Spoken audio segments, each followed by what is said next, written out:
relationship with Paul for a few years now, and I had the honor of being his co-debater here in Austin in front of the City Council against a dentist and an MD.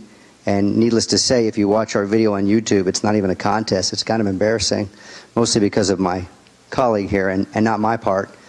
But I've been fighting water fluoridation since 2000. He's been doing it even longer than that. So I just wanted to, I've got a special relationship with him, and I thought it would be my honor to actually introduce him. He is a graduate of Cambridge University and got his PhD in chemistry from Dartmouth. He taught at St. Lawrence University in Canton, New York, chemistry since 1983 and retired in 2006. He's spent the past 28 years on waste management research, and it's taken him to 49 of our 50 states, 7 provinces in Canada, and 61 other countries, where he's given over 2,500 pro bono public presentations. He's also the chief author of the book, The Case Against Fluoride. It's out there. I highly recommend you get it. It's an incredible updated book on everything about water fluoridation. So without any further ado, my friend, Dr. Paul Connett.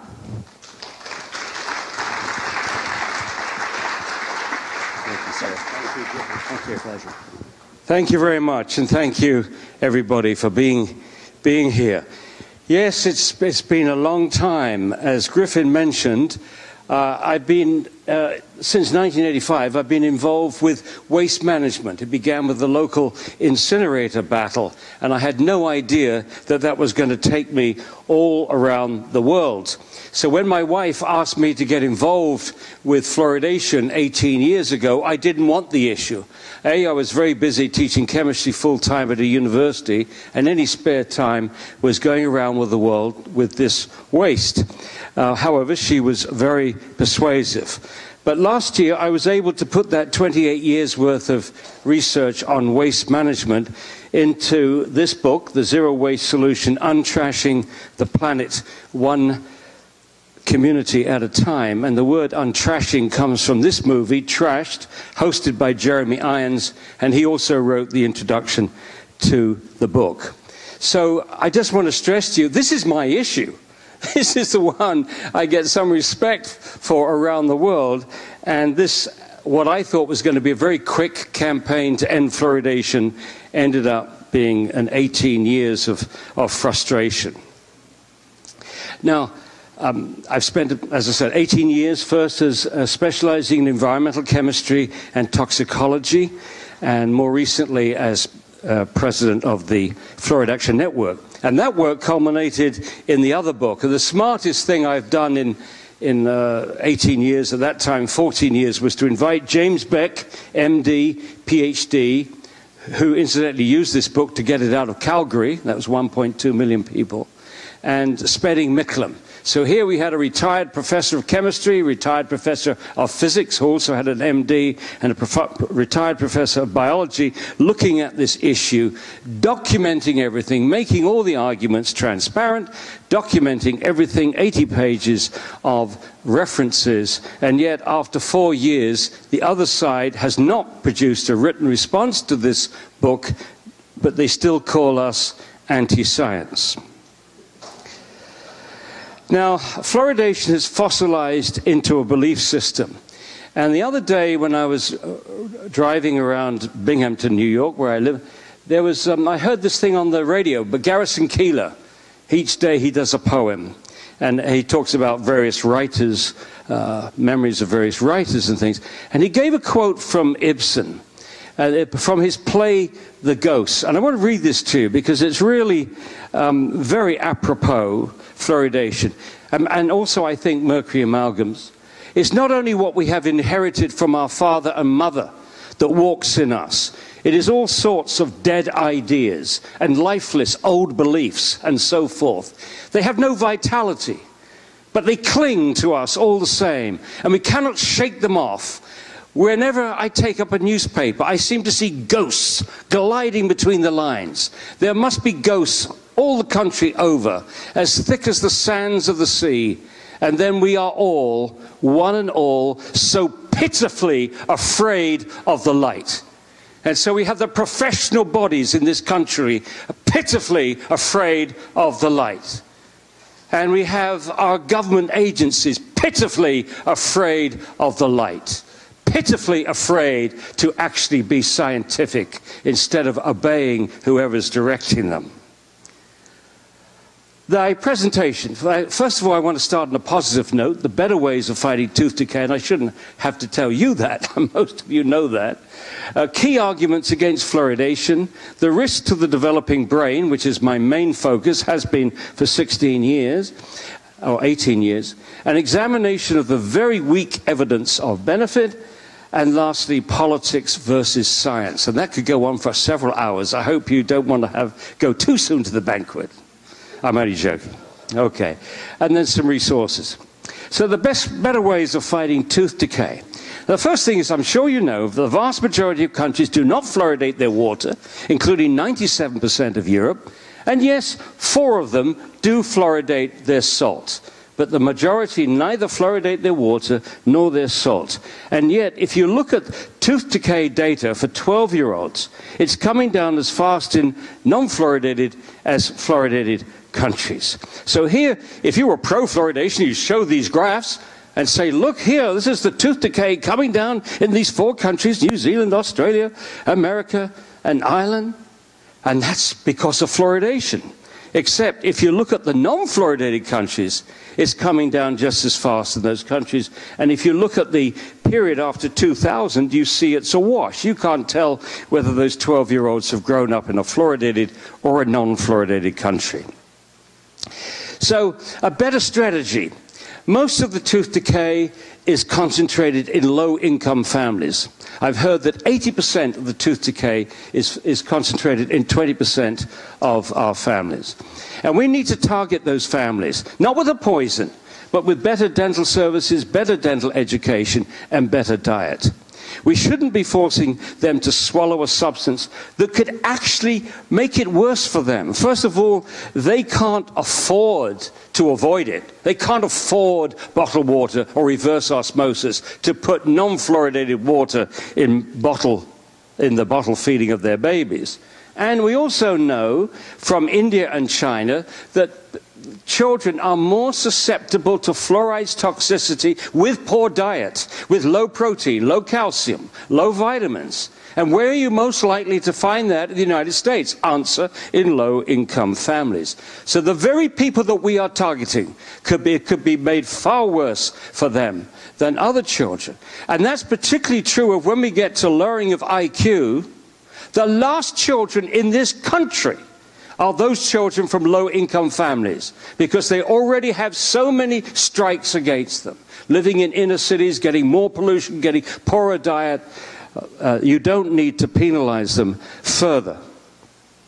Now in Scotland, they haven't had water fluoridation there, so they've had a different program. It's called the Child Smile program. And here, the moment the child goes to nursery school, they are taught to brush their teeth. They are provided with healthy snacks and drinks, and the parents are involved in this. Let's be clear about this. Glasgow, in particular, has a lot of low-income areas, a lot of problems with tooth decay historically. So you get the parents involved with the children, learning these better habits. They also have an annual checkup and with treatments if required, including fluoride varnish programs, which I know some of you would not be happy with, but at least the rest is good. Now, the proportion of children aged 4 to 6 without obvious dental decay has risen from 42% in 1996 to 67% in 2012. And the children from 10 to 12, this has gone from 53% to 73%. They're actually ahead of schedule. What about the costs? The costs, according to this BBC report, is that in Glasgow, the researchers found that the scheme had reduced the cost of treating dental decay in 5-year-olds by more than half. So they're saving money, they're doing the right thing, and they're not forcing fluoride on people in the drinking water. In short, our kids need more brushing, more fruit and vegetables, less sugar. Less sugar means not only less tooth decay, but less obesity. Less obesity means less heart attacks and diabetes and everything else. So if anyone is worried about where the money's going to come from to educate American children, it's so advantageous to do the right thing in reducing sugar to protect our kids' teeth that you're also going to be fighting obesity, which is going to cost this country billions and billions of dollars over the next few years when you have children in their teens with type 2 diabetes. That's lifelong treatment in this country. So we need education, not fluoridation, to fight tooth decay and obesity. Now, part two. I'm going to go through a selection of the arguments against fluoridation. I could not give you all of them. I've written a book about it. You can get all of them there. One of the problems that we have speaking in public on this issue is that we overwhelm people. We give them so much information and they can't remember the argument. So I'm just going to pull out a few key ones. The first thing is, fluoridation should never have started. Apart from a short experiment with iodine, which failed, we've never used the public water supply to deliver any other medication or human treatment. And for pretty obvious reasons. One, once you put the medicine in the water, you can't control the dose. That's a huge no-no. Secondly, you can't control who it goes to. It goes to everybody. In this case, it is going to infants, bottle-fed infants. It's going to elderly people with poor kidney function. It's going to others with poor kidney function. It's going to people with low iodine, and fluoride is devastating in these circumstances. But it's totally indiscriminate, which is what the other side loves. It's so indiscriminate they don't have to do anything. If it's in your water, you don't have to think about it. That was their attitude. We don't have to take on this task of educating parents to do the right thing. We just put it in the water, sprinkle this pixie dust in it, and everything looks after itself. Oh, what a wonderful public health policy that is. And lastly, of course, it violates the individual's right to informed consent to medicine. The government has simply no right to force medicine on people. And don't tell me it's not forced, because ask a family of low income if they can avoid tap water. And the answer is a resounding no. So this is forced medication. Right. Number two, there's no reason to swallow fluoride. Now I talk as a biochemist. And Boyd Haley is here, so I know he'll agree with me here. There is no single process, no molecule in the body that needs fluoride to function properly. So why swallow it? It's not an essential nutrient. It's never been demonstrated that it's an essential nutrient. They've tried to demonstrate that something's an essential nutrient. You have to starve animals of this supposed nutrient, and if it is a nutrient, they develop a disease. They've never done that. There's no fluoride deficiency disease that we know about. On the other hand, there are many biological processes that are harmed by fluoride. Fluoride inhibits enzymes. Some of the earliest opponents of fluoridation in this country were biochemists. We had Nobel Prize-winning enzyme chemists like Hugo Thorold in Sweden, James Sumner from Cornell University, opposing fluoridation because they didn't want this enzyme inhibitor being spread around the body. More recently, we discovered that fluoride switches on G proteins, and there's a nice summary of fluoride's biochemistry in this review by Barbier and others, written in 2010. But I'm going to do something now, so I'll just make the statement. If there was even less reason to swallow, it doesn't do any good, and it could do you harm. It has the potential to do harm. Now, I'm going to do something that I very seldom do because it's not essential for the lay audience to understand how fluoride works in terms of switching on G proteins. But I love this stuff. I love mechanisms of action. This is what I specialized in at St. Lawrence and for my PhD for chromium-6, looking for mechanisms. So I find this rather cute, and I'm hoping that I can communicate this without getting you all falling asleep. So, What are G proteins? What do they do? G proteins are located in cell membranes, and their function is to carry messages which arrive at the outside of the cell, delivered by water-soluble messengers, which could be growth hormones, could be neurotransmitters, could be hormones. If they're water-soluble, they can't physically cross the membrane. If they're fat-soluble, they can go straight through.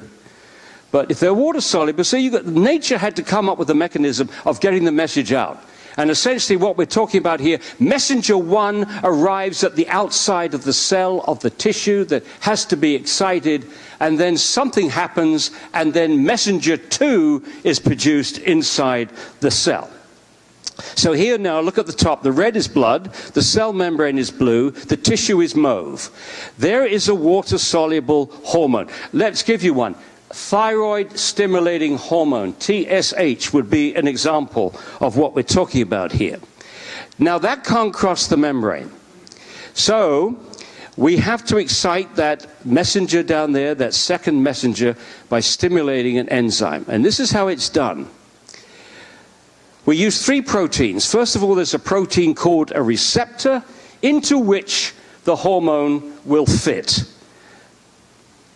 In the membrane is the G protein, which is attached to the receptor.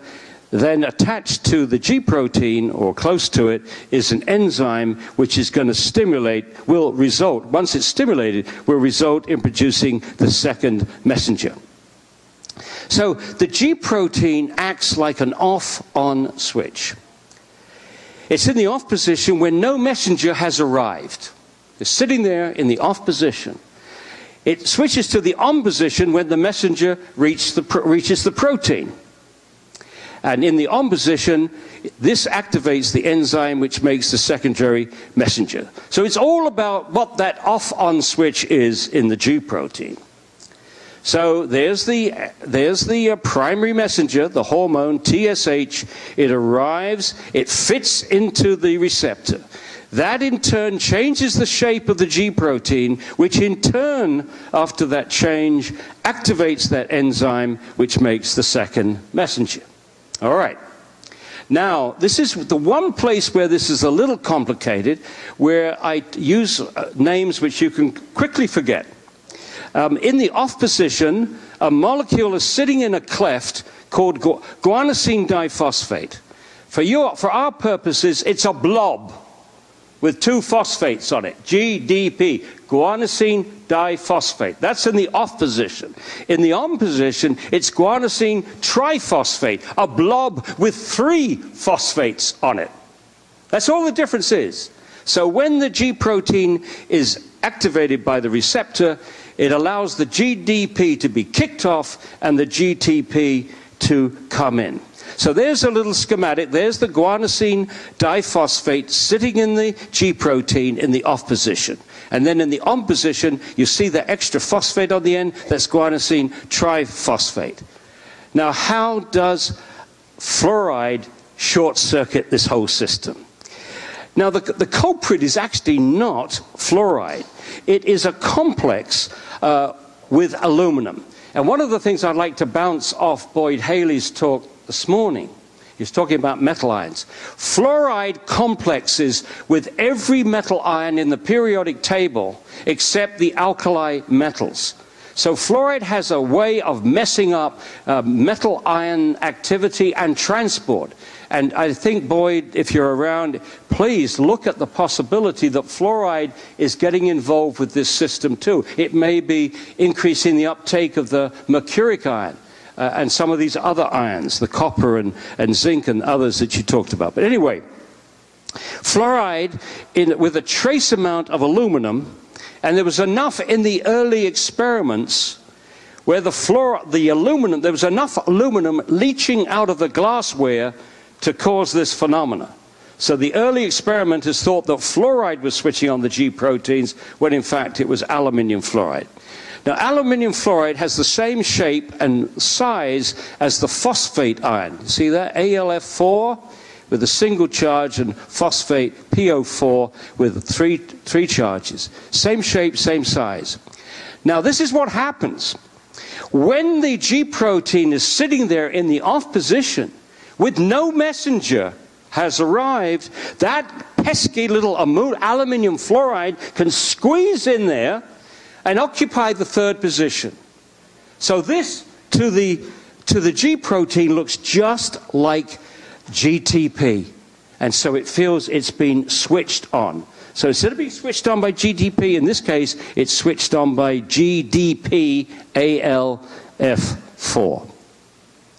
So now just to talk briefly about the second messenger. The second messenger is cyclic AMP. This is a ubiquitous messenger, activates many things in the cell. So when the G protein is switched on, it activates the enzyme adenyl cyclase, which converts ATP into cyclic AMP, and then off it goes and activates the rest of the cell. So there it is. Normally, the G protein in the on position, hormone interacts with the protein, switches on the G protein, allowing GTP to come in, activates the enzyme, produces the second messenger. And that enzyme converts ATP to cyclic AMP. The job is done. So fluoride via aluminum tetrafluoride short circuits this messaging system. It delivers messages without the messenger present. So now, how important is this? G proteins function the way I've just told you in every cell, every tissue in the body has G proteins. Not only in the outer membrane, but sometimes in the inner membrane. And so the good news is that the lowest levels that they use in their experiments, there are about 3,000 experiments in the literature with G proteins and fluoride, aluminium fluoride. It requires about 1 millimolar. That's 20 parts per million, approximately 20 parts per million. We're not going to reach 20 parts per million in our soft tissues, but we will reach 20 parts per million in the teeth and in the bone. And they go up to thousands of parts per million. And the pineal gland.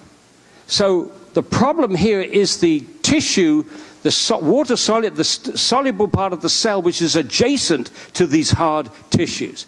Now, one of the things in dentistry is that if you're using mouthwashes and toothpaste at 500, 1,000 parts per million, you will switch on the G proteins in the gum, in this tissue here. And God knows what price our civilization is going to pay for that. But there was a patent taken out some time ago, a few years back, by some company, a patent to combat the fact that fluoride was switching on G proteins. So this is something you might want to look into for future lawsuits. I mean, cancer of the mouth might be one product of this interaction between fluoride and the G proteins in the gums. Now, I want to talk about naturally occurring. The proponents of fluoridation love to talk about fluoride is naturally occurring. It's a mineral. It's a naturally occurring mineral. Everywhere you go, natural. In other words, implying that because it's natural, it's safe. Well, first of all, that's very silly because arsenic, what appears in the water is a function of geology, not biology. Biology is making no judgment about the safety or otherwise of what appears in our water. That's simply a function of rain and rocks. Okay, that's geology, that is not nature. What levels of fluoride occur naturally in water, simply as I've mentioned that. So, because something occurs naturally doesn't make it safe. Arsenic appears naturally. And millions of people around the planet have been damaged, have had their health damaged by naturally occurring levels of arsenic and naturally occurring levels of fluoride. But nature has passed a verdict on fluoride. It has given us a clue as to what the real nature has to say about fluoride. And that, of course, is the level of fluoride in mother's milk. It's extremely low. And this is true of all mothers across the planet. If you believe the American Dental Association, which is a very dangerous thing to do, But if you believe in the American Dental Association, then you believe that all mothers are deficient in fluoride. And as I had an interview with the health minister, not a health minister, chief health officer of Victoria, and I said, Dr. Hill, I said, if fluoride is supposed to be so good for children, why is it so low in mother's milk? And he looked at me and he said, so Mother Nature has dealt some children a raw deal. Incredible. So he really does believe that women are deficient in fluoride. This means, of course, that a bottle-fed baby in a fluoridated community, which is most in the United States, is getting 175 to 300 times the fluoride dose that nature intended. That is a reckless thing to do. Reckless thing to do. Mother milk protects our babies from early exposure to fluoride. Now, in Sweden, Ekstrand did an experiment. He loaded up the mother with fluoride, gave her much more fluoride, and he saw where it went. So as he loaded the mother up, the fluoride levels in the bloodstream went up, but they didn't go up in the mother's milk. In other words, the mother the breast seems to be a filter for fluoride. It's deliberately keeping fluoride away from the baby. And our health agencies are deliberately adding it to our babies. The formula made up with fluoridated tap water does not protect our babies.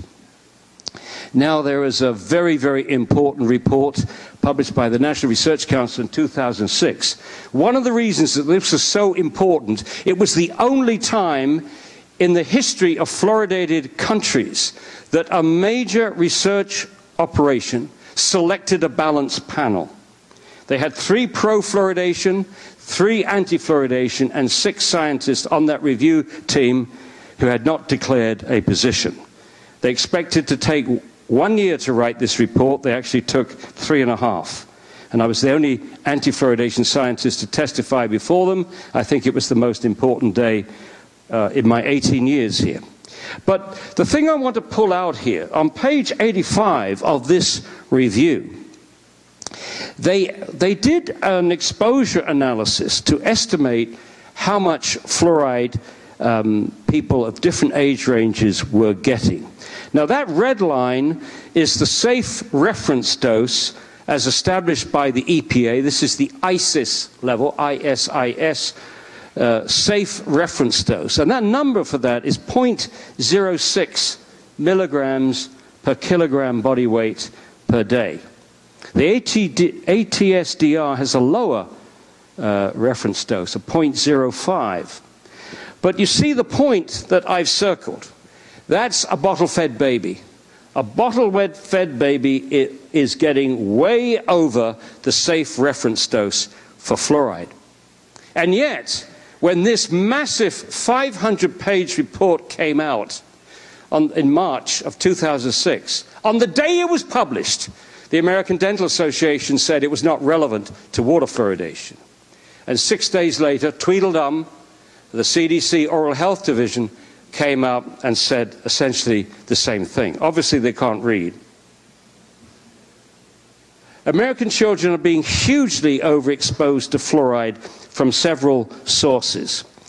And the evidence for this is the prevalence of dental fluorosis. And to put that into context, when they started this nonsense in 1945, they thought that at 1 part per million, you get lowered tooth decay, but some kids, 10% of the kids, would get very mild dental fluorosis.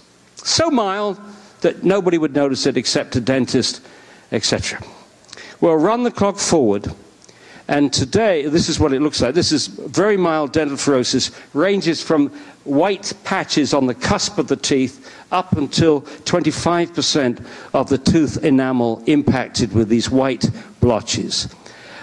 Well, run the clock forward to 2010, and the CDC reported that 41% of all American children aged 12 to 15, that's children living in both fluoridated and non-fluoridated communities, are getting dental fluorosis, and not all in its very mild form. You can see from this graph here that 28.5% have very mild, 8.6% have mild, and 3.6% have moderate or severe. This is sorry, that is not. That's moderate. That's mild dental fluorosis. That's up to 50% of the tooth enamel impacted, and that can also lead to staining and discoloration. And then 3.6% moderate or severe, where 100% of the enamel is impacted. So 1/2 of this experiment has been a massive failure, because in 1945 they did not appreciate that there were going to be many other sources of fluoride being introduced into our society, including dental products, air pollution, pesticides, and so on. And meanwhile, they underestimated the multiply effect. If you put fluoride in the water, it comes back to you in beverages and fluoridated processed foods and so on. And whilst there is a limit to how much water someone could drink without feeling nauseous, as you probably know, there is absolutely no limit to how much beer people can drink. Just come to my university to see that. So 6, it would be reckless to assume what they assumed in 1950 when the US government, the US Public Health Service, endorsed fluoridation, that the only tissue that was going to be damaged was going to be these growing tooth cells by some systemic mechanism. I mean, from a biochemical point of view, it would be a miracle if something that you swallow that has the capacity to go to every tissue in the body would only choose the tooth cells to interfere with, especially when you're dealing with something that can strike at the very heart of biology, interacting with metal ions, interacting with hydrogen bonds, inhibiting enzymes, inhibiting G proteins. To think that its effect will be localized in the teeth. The reason they admit that is they can't deny it, because dental fluorosis is visible, but damage to the other tissues may not be so visible. For example, the teeth grow out of the bone. You get dental fluorosis because the bone is loaded up with fluoride, and then the teeth grow out. The teeth are damaged. What makes you think that the bone wasn't damaged as well, containing the same mineral, calcium hydroxyapatite? So what I said, what I'm particularly concerned about and have been for a long time, is fluoride's impact on the developing brain. Back in the 1970s, the first environmental health issue that I got involved with, starting a master's degree in pollution, was lead. And I'm fascinated. I believe that the trajectory of fluoride, our understanding of fluoride's impact on the brain, is following the similar trajectory that lead followed. First of all, you get the industries, the lead industries, the gasoline industry, shooting down every epidemiological study that they could find, claiming that lead was bad at high levels, but there was no such thing as subclinical levels of lead that could be interfering with the brain. So we've certainly got the same denial going on with fluoride from the ADA and others. So, what have we got? Since 1991, there's been extensive evidence that fluoride damages the brains of animals and humans. Now, most of you, I suspect, heard about this IQ stuff when a team from Harvard University published this meta-analysis of 27 studies, and they published it in the Environmental Health Perspectives, which is the journal of the National Institute of Environmental Health Sciences, which is a part of the National Institute of Health. So they can't say they don't know about this, because it was published in their own house journal.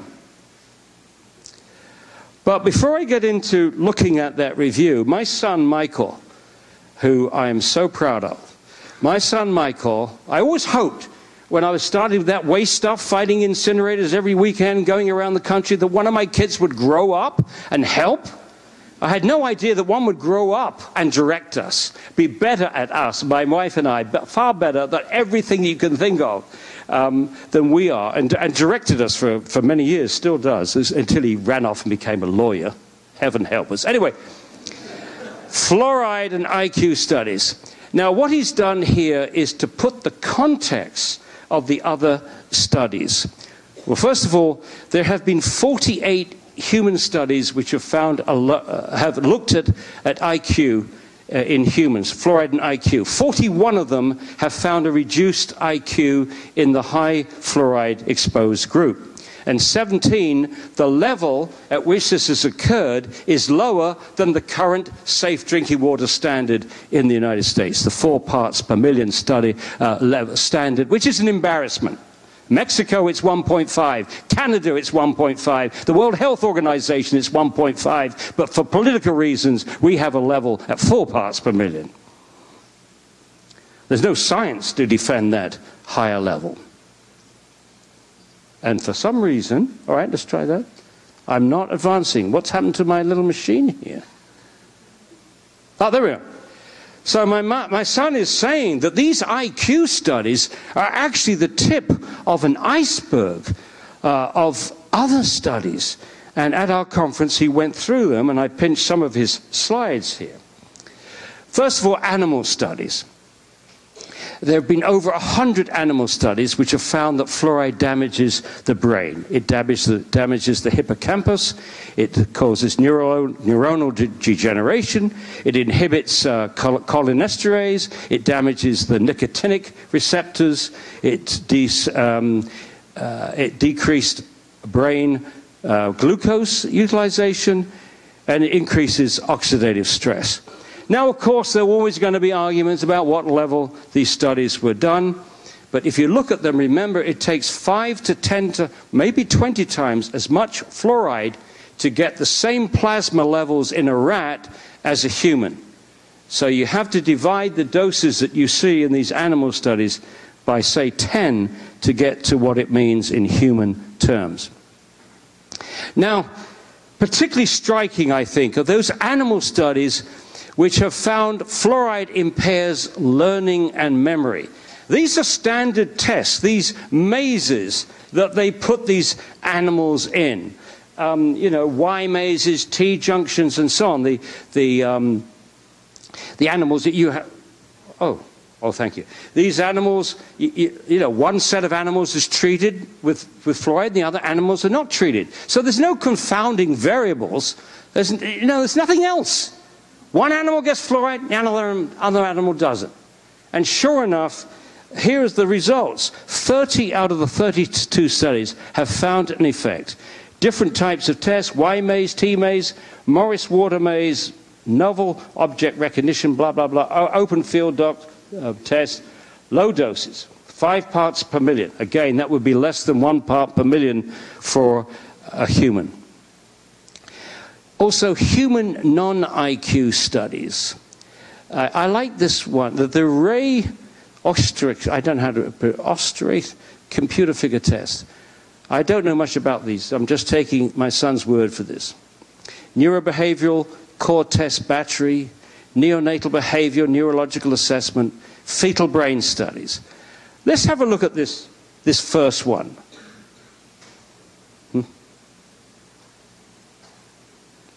It's slowing up on me again. Sorry about this.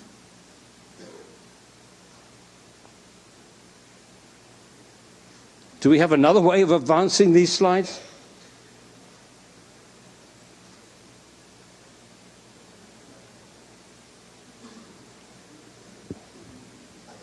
Hold on. You tried to do that, but whilst I'm explaining what's happened here.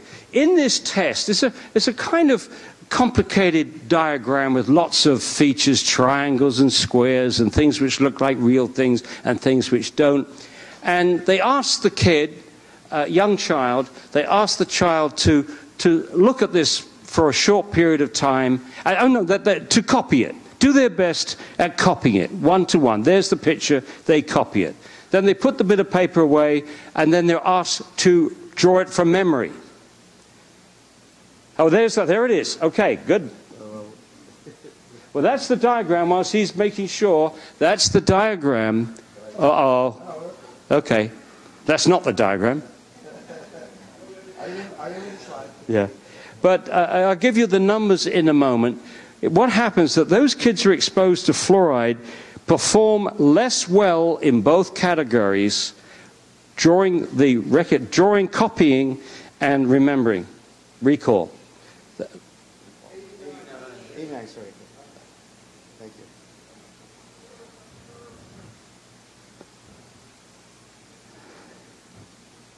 This is when it gets very frustrating if you've only got 20 minutes. Oh, you got it. Okay, yeah.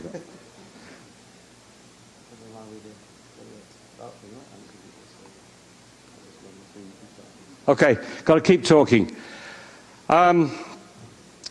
So there's this whole battery of other studies which makes this lowering of IQ totally consistent. It was what you would expect. In fact, one of the first people to do an animal experiment with fluoride and rats was Phyllis Mullinex at Forsyth Dental Center. She was the chairman of the toxicology department there and was brought in to test the neurotoxicity of materials used in dentistry.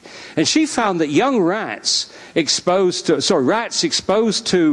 fluoride before they were born were hyperactive, and rats who were exposed after they were born were hypoactive. And one of her conclusions was this could have ramifications for lowering of IQ in children, noting where the fluoride accumulated in the hippocampus. And shortly after she published that paper, first of all, she was fired. Her work was no longer relevant for dentistry, she was told. Yeah, that's the one. Thanks. Thank you very much. I know why it's doing it. Okay. And as I said, she predicted that it would lower IQ, and then next year, 2 studies came out of China, 2 of the first that were translated into English. So this is a high-quality study. They controlled for many other variables. And here are the findings. Approximately 9 out of 10 children were unable to copy this picture as expected for their age range. And for immediate recall, almost 6 out of 10 children performed less well than expected for their age range. And neonatal behavior,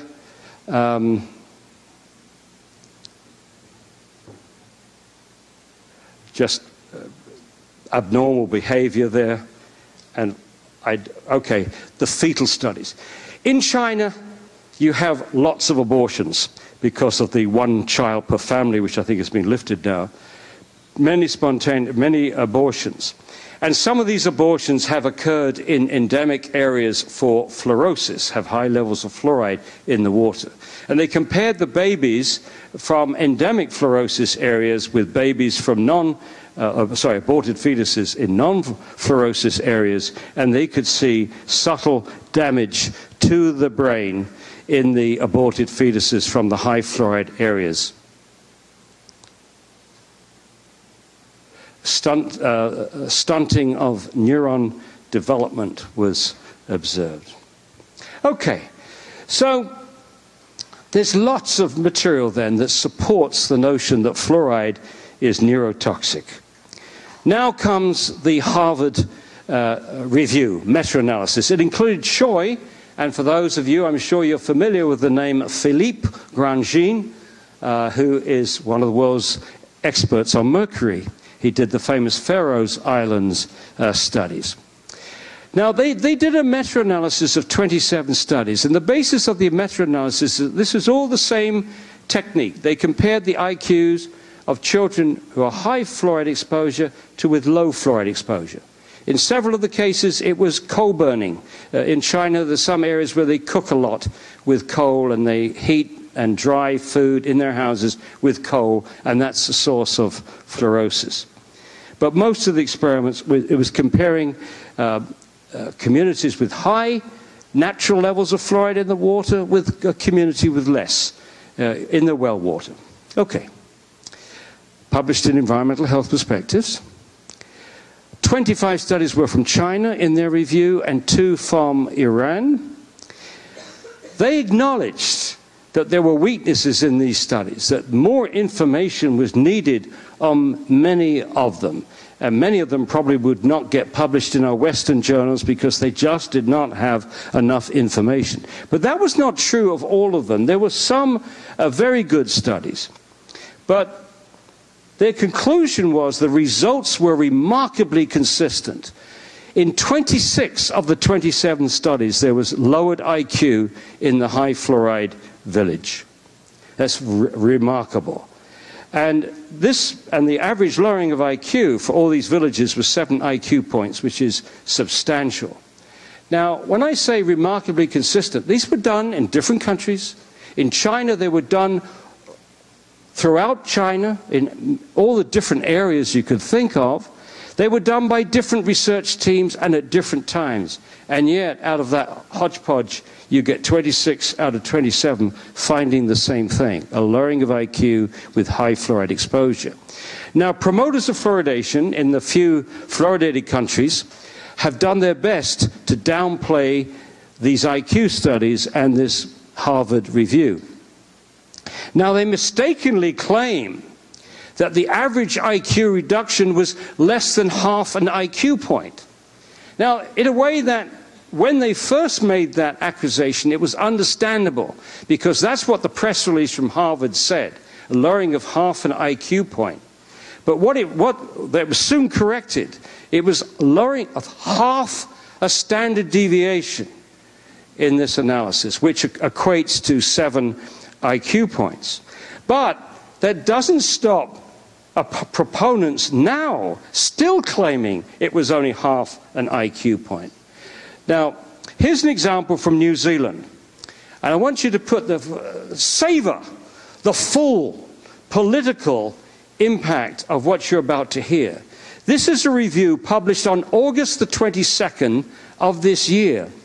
And it was authored by the Prime Minister of New Zealand's Chief Science Advisor, Sir Peter Gluckman, and the President of the Royal Society of New Zealand, Sir David Skegg.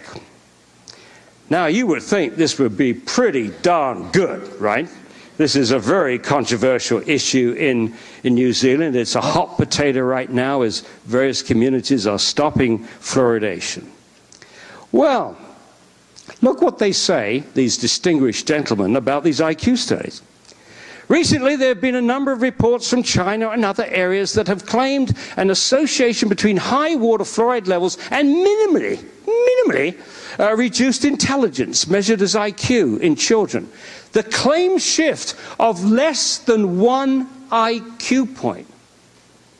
So these distinguished gentlemen are not working from the review paper, or the tables within. They're regurgitating public relations material given to them by fluoridation proponents. It goes on. Promoters claim that the fluoride levels in the high fluoride villages were so high that they are not relevant to fluoridation programs. Well, back to Gluckman and Skegg. The fluoride exposures in these studies were many, up to 20 times higher than any that are experienced in New Zealand or other community water fluoridation programs. Now, I don't know how many of you do toxicology, but when you look at a series of studies and you're going to do a risk assessment, a health risk assessment, you've got a number of studies, do you focus on the levels, the highest levels, which have caused this harm, or do you look for the lowest level that causes harm? Well, I think most of you know it's that you go for the lowest level. It's called the lowest observable adverse effect level. And from that, you try to get a no observable adverse effect level. So for these gentlemen to focus on the fact that, he says, many were up to 20, has no understanding of toxicology. Or if they do, then they're criminal. So I want you to stare. We don't like doing this, do we? Stare at a table. I've pulled out 20 of the studies which published the levels in water. I've ignored all the studies in coal. And look at those levels. This is parts per million, 4.5. Remember, we fluoridate between 0.7 and 1.2 in the United States. So 4.55, 0.88, 2.1 to 7.6, 1.8, 2.97, 1.81 to 2.69. There's one study which goes up to 11, but the mean is 6.5, but it goes up to 11. 4.2, 23, 29, 29, blah, blah, blah. And here's another one that goes high, up to 11.5. The mean is 7.65. So in some of these reports that you see, the propaganda stuff, they refer to the studies going up to 11 parts per million. But how could anybody pretend that this is typical of all these 20 studies? So analyzing these, we have 8 studies were less than 3 parts per million. If you include means, for those which reporting a range, then 11 studies were less than 3 parts per million. And if you include the low end of any study with a range reported, then 16 had some children drinking less than 3 parts per million. I should also add 2 more important things here. When you're comparing these results with fluoridated communities in the United States and elsewhere, is that those children in those rural Chinese villages, by and large, do not use fluoridated toothpaste, if they use any toothpaste at all. And secondly, by and large, those children are breastfed, not bottle-fed. So on those 2 factors alone, many American children will be getting higher doses than some of those children in those studies. Now, recently, Bill Hersey, former EPA scientist, he specialized in risk assessment, took these 5 studies which range from 1.8 to 2.9, and we did a risk assessment on those. He did a risk assessment. Now, this is my take on it. I did a simple back-of-the-envelope calculation, and I reckon that in order to use safety factors to get an adequate margin of safety to protect all our children, you would, drinking water 0.7 to 1.2, you wouldn't want kids in this country to swallow more than 2 teaspoons of fluoridated water if you wanted to be confident that you're protecting across the whole range of potential sensitivity in a population, including the most vulnerable. Now, here are some slides which Bill Hersey not only showed to our fan conference in Crystal City last weekend, but also to the Department of Health and Human Services and also to the EPA Water Division, or 2 people from that. Findings: safe levels of fluoride in drinking water, that's the MCLG, from Choi's review, those studies, from Zhang's data, I'll go into Zhang in a moment, the current EPA standard, if you use those 5 studies that I showed you, it would predict that the MCLG, the maximum contaminant level goal for the EPA's water levels, should be 0.021. From Zhang's study, 0.0086 to 0.0067. Our current standard is 4. We think they're going to come back with 2. I'll explain that right in a moment. And we don't need those details. Conclusion: there is no safe level of fluoride in drinking water.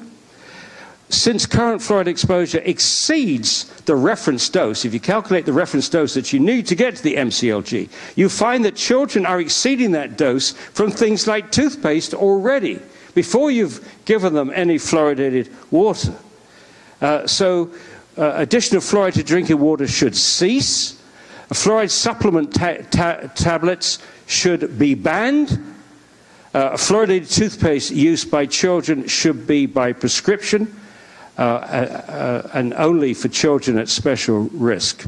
So this would spell the end of water fluoridation if the EPA was prepared to behave like an agency based upon science.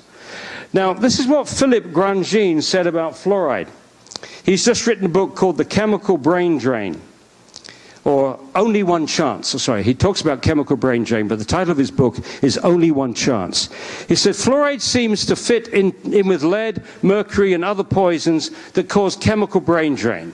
The effect of each toxicant may seem small, but the combined damage on a population scale can be serious, especially because the brain power of the next generation is crucial to all of us. And I'd like to use these pictures to illustrate what I think he's talking about. In fact, he does use the same pictures himself on the internet. Every human trait is normally distributed, the bell-shaped curve. And as far as IQ is concerned, that means that most children will cluster around the average value, one standard deviation from the average value. So most of the children would have an IQ around 100. But there are two tails to this curve.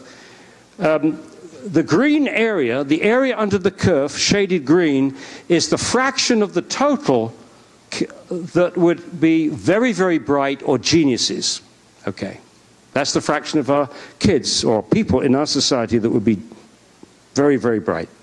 And the mauve area is the fraction, area under the curve, the fraction which children are mentally handicapped, where they're less than an IQ of 70. Now, if you shift the IQ of the whole population by 5 IQ points downwards, which we think we did when we had lead in gasoline, by the way, you wouldn't notice much of a difference for the average child. If you're a parent, you had 2 siblings, one with an IQ of 100, one with 95, you would not know that difference, nor would a school teacher. You certainly wouldn't notice it going down the road looking at people. So you'd have to do careful studies to tease those kind of differences out. But look what you do to those tails. If you shift the IQ over by 5 IQ points, you approximately halve the number of geniuses in your society, and you double the number of mentally handicapped. That has such serious ramifications for a country like the United States, competing in the global economy on the one hand, and the amount of money that you're going to put into special schools, etc., etc., etc. And if you have an inkling of information that a substance in common use is causing such a shift, you should do everything humanly possible to try to eliminate that substance from commerce or wherever it is.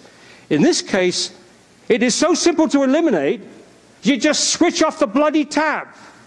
It just takes a strong wrist. You go to the water department, you go, ooh, ooh, and it's over. I wish all our problems were so simple once you have the political will. What's difficult about this is getting the political will. So more details on one of the IQ studies. One of the other people that we brought over from China to present his study was Zhang. He pronounced it Zhong. He compared the IQ of children in 2 villages. One with the low fluoride village had an average in their well water of 0.36 parts per million, and the high fluoride village had an average of 2.5 parts per million. He controlled for everything you could think of: lead, iodine, and more recently he went back and controlled for arsenic. Or at least he found that the low fluoride village had the higher arsenic levels, so that would have not hurt his study, would have made it even worse. And he found a drop of 5 to 10 IQ points across the whole age range. And look at the curves. The low fluoride village is the black line. The high fluoride village is the dotted mauve line. You see how the whole curve has been shifted over.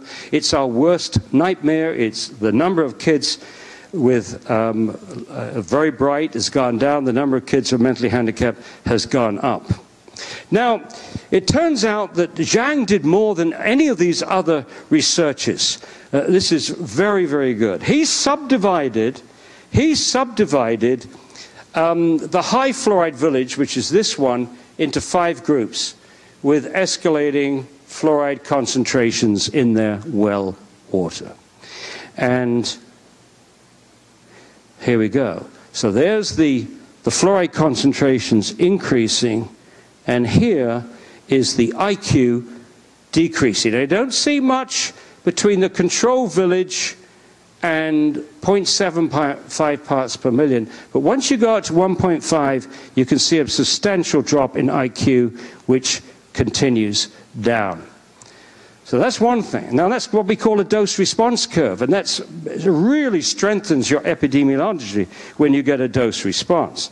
But look at the other thing that he did.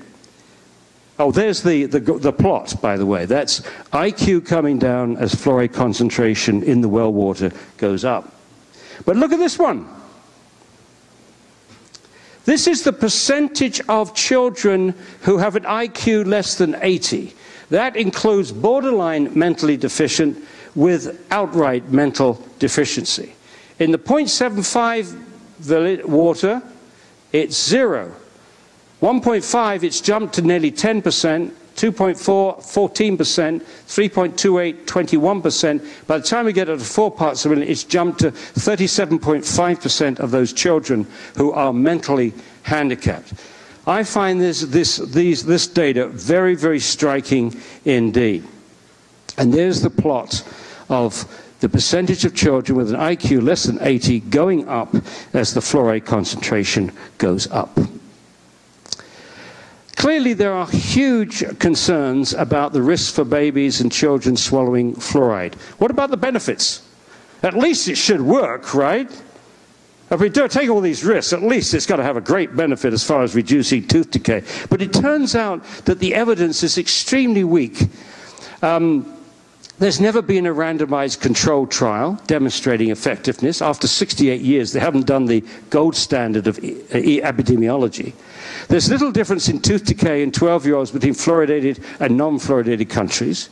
The largest survey in the United States showed little benefit, and the most precise study in the United States, both of these government-funded, gave a very, very disturbing result if you're pro-fluoridation. Anyway, let's look at all of these. The most likely explanation for 2 to 5 is the following, you'll see in a moment. So I'm summarizing what we're going to do now. First of all, countries. The WHO data, World Health Organization, you've already seen this. No difference between fluoridated and non-fluoridated countries. The largest survey of tooth decay in the United States. This was financed by the US government. They looked at 39,000 children in 84 communities. Cost the taxpayers about $4 million. In Table 6 in this report by Brunel and Carlos, they compared tooth decay of children who'd all spent all their lives in a fluoridated versus non-fluoridated. So this measure of tooth decay was decayed, missing, and filled surfaces, DMFS. There are 128 of these surfaces by the time a child's teeth are fully erupted.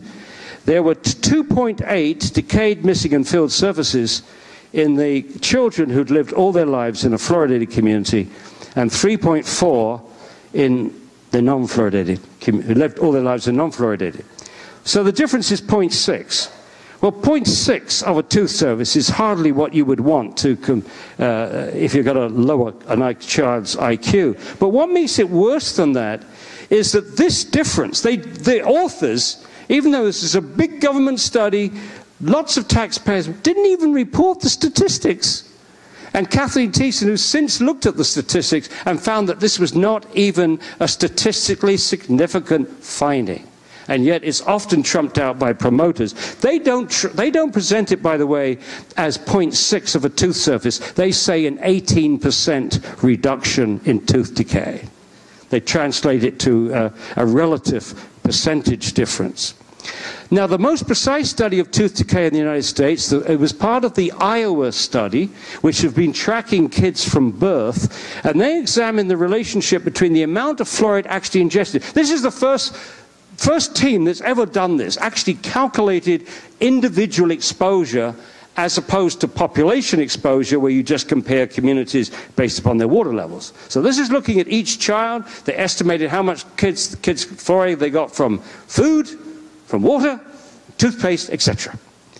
And they found, to their dismay, that there was no clear relationship between the amount of fluoride that kids swallowed and tooth decay. They quote, "These findings suggest that achieving a caries-free status may have relatively little to do with fluoride intake."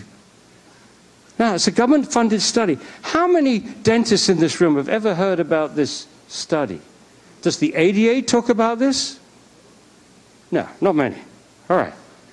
The most likely explanation for these unexpected results, unexpected if you're pro-fluoridation, is that in 1999, the Center for Disease Control, or rather the Oral Health Division, let's make that distinction.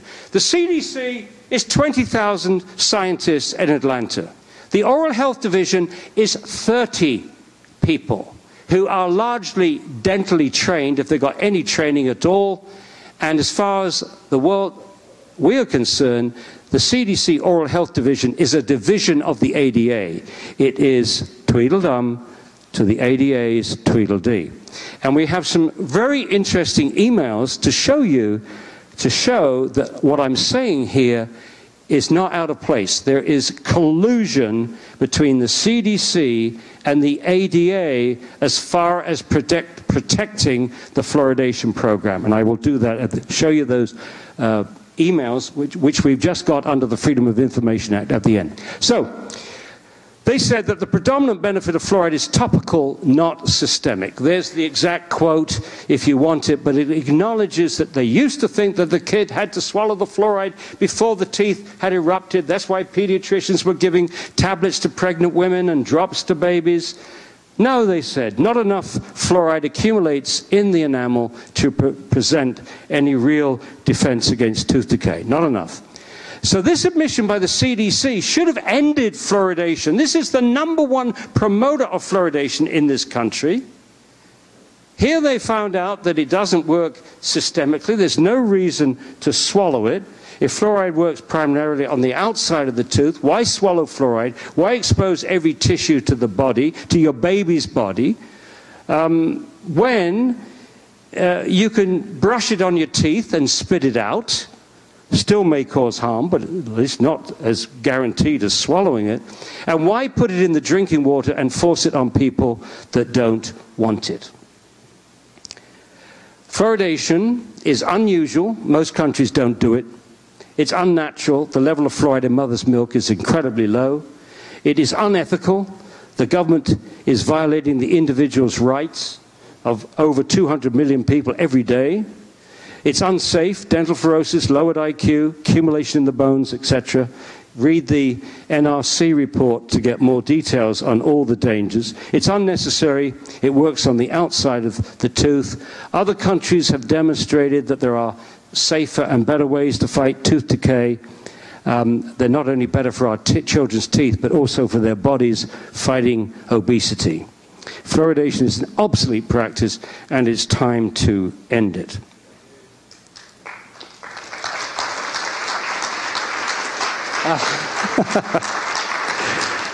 All those who are clapping, please get out your pen and write your name, your degree, where you live, and give it to me, and I'll put your name on the professional statement calling for an end to fluoridation worldwide. Many of you have done it. I'm glad to tell you at least 5 previous presidents of the IAOMT, with Griffin would make 6, have signed this. We've got less than 5,000. We need 50,000. So please encourage all your people, all your friends, including your staff, the dental hygienists, everybody working in your office that has anything looking like a dental degree or dental certificate, get them to sign up. We need a lot more.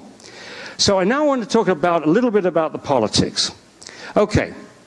See David Kennedy's brilliant DVD, Fluoride Gate. It is brilliant. David has the most incredible interview with a lawyer in Washington who defended William Marcus, who was fired from the EPA because he kept talking about the animal studies which shows that fluoride caused cancer.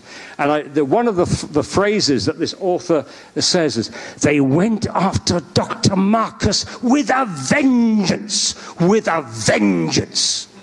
Those are your civil servants going after a whistleblower. It's very revealing. If you haven't watched that, please do. Now, since 1986, the US EPA has been in a position where they could end water fluoridation. Since 1986, it has the authority to regulate, doesn't have the authority to regulate additives, doesn't deal with additives, but it does deal with contaminants. So if it did an honest job and determined an MCLG for fluoride as a contaminant, that would end fluoridation, as Bill Hersey showed earlier. Now, according to the EPA Assistant Administrator for the Office of Water, Peter Silver, at a press conference held in January the 7th of 2011, this was a joint press conference between the Health and Human Services and the EPA. And he says, EPA's new analysis will help us make sure that people benefit from tooth decay prevention while at the same time avoiding the unwanted health effects from too much fluoride. So he's presenting a paradox here. He says we want to protect tooth decay, children against tooth decay, but we want to come up with a safe MCLG. This is illegal. Under the Safe Drinking Water Act, they have the right to regulate contaminants. The MCLG is supposed to be the safe level to protect all our population. They have no role to play in benefits. It's not their job. And so you can see how these two agencies are working together to protect the fluoridation program, at the same time supposedly developing safe levels for fluoride. So under the guise of regulating fluoride as a contaminant, the EPA is actually protecting the use of fluoride as an additive in the fluoridation program. Now, the EPA is colluding with H2S to protect the fluoridation program and using bad science to do it. They say, this is what they're saying. They are going to use severe dental fluorosis as the most sensitive endpoint to fluoride's toxicity. That's what they say they're going to do. They claim that if they protect for this serious, severe dental fluorosis, then they will protect against damage to bone and all other tissues. The EPA is saying that severe dental fluorosis is the most sensitive endpoint, but this is nonsense. To demonstrate that severe dental fluorosis is the most sensitive endpoint, more sensitive than lowered IQ, you'd have to show in all those IQ studies, all 41 of them, that all the children that have lowered IQ have got severe dental fluorosis. If any of them have moderate or mild, then obviously lowered IQ is a more sensitive endpoint than severe dental fluorosis. So here is Zhang's data that he shared with us and shared with the world for the first time. Here you see the IQ going down. See this, 94, 93, 91.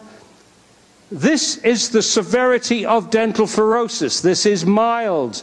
This is very mild, this is moderate, this is severe. IQ lowered here. IQ is lowered with kids with mild, very mild, and mild dental fluorosis, and of course moderate dental fluorosis. So you can't say that this is the most severe endpoint to fluoride's toxicity, severe dental fluorosis. Now we get to Fluoride Gate. Dan Stockin from Georgia, who's done, so he's interviewed on David's video. What he did under the Freedom of Information Act is he asked for all the emails between the ADA and the CDC Oral Health Division. And I'm going to read you some excerpts from here. This is Kip Duchon, who's the engineer at the CDC Oral Health Division, to Jane McGinley of the ADA. I thought I might clandestinely suggest to you that you might want to blah, blah, blah. I would ask that you not indicate that you got this from me or CDC. You can look at the details later. I'm just worried about the clock at the moment. Since you have these, this is Duchon again to begin, since you have all these questions and since you rank as a special friend with elevated consideration, I am sharing with you confidentially, so don't pass on to anyone without asking me first, if you can, my most recent review of this information that I prepared for a special and confidential use. Wink, wink. Between you and me, after the November release of the comprehensive EPA documents, the new Public Health Service optimal level recommendations, and the coordinated messaging of the EPA with HHS. He's talking a few weeks, September the 17th, 2010, a few weeks before that January the 7th meeting, press conference between the HHS and the EPA. The messaging of the EPA and HHS that we are working on, I believe the message and public education effort will be clearer and a plus for our side. Our side meaning CDC and ADA working in concert. And just to give you a bit of light relief before the end, here's some propaganda used by civil servants in Queensland. This was leading up to the passing of mandatory fluoridation in Queensland. And here they had a full-page advertisement that said, in Townsville, water supplies have been fluoridated since 1964, resulting in 65% less tooth decay in children compared to Brisbane. Brisbane unfluoridated, Townsville fluoridated. Okay. Here's what it's based upon. Here's the 65% reduction. It's based only on 1 year, 7-year-olds. And here's the difference in tooth decay. 0.09 in the fluoridated Townsville, 0.26 in Brisbane. This is decayed, missing and filled surfaces. So the absolute saving is 0.17 of a tooth decay. Now, could you imagine those full-page advertisements telling the citizens that they would save 0.17 of a tooth surface? It gets worse. Remember, these are civil servants. This is Queensland Health, their health department. These are teeth exposed to fluoridated water. Here are teeth without exposure to fluoridated water. Now, is that what teeth look like in Sweden, in Denmark, in Holland, in Belgium? This is sheer unadulterated propaganda. This leaflet was sent to every member of Parliament before they voted on mandatory fluoridation. And here is another public servant. Butter wouldn't melt in her mouth. She's getting about $300,000 a year salary, and she's holding up this picture. Same idea. This is baby bottle tooth decay. And fluoridation cannot do anything to cure the abuse that causes baby bottle tooth decay. And even the other side have admitted that. But we have here health officers continue to use this propaganda. We must suggest to these civil servants that they read Ibsen's play An Enemy of the People. The judge, the mayor, says, the matter in question is not a purely scientific one. It is a complex affair. It has both a technical and an economic side. As a subordinate official, you have no right to express any conviction at odds with that of your superiors. So the medical officers of health in Canada, in Australia, New Zealand, they all have to follow the policy of the health agencies. But this, our brave man who becomes the enemy of the people, says, Dr. Stockman, what I am doing, I'm doing in the name of truth and for the sake of my conscience. And I think many of you in this audience are doing what you're doing for the sake of truth and for the sake of your conscience, and I would add, for the sake of our children for many generations to come, and I thank you.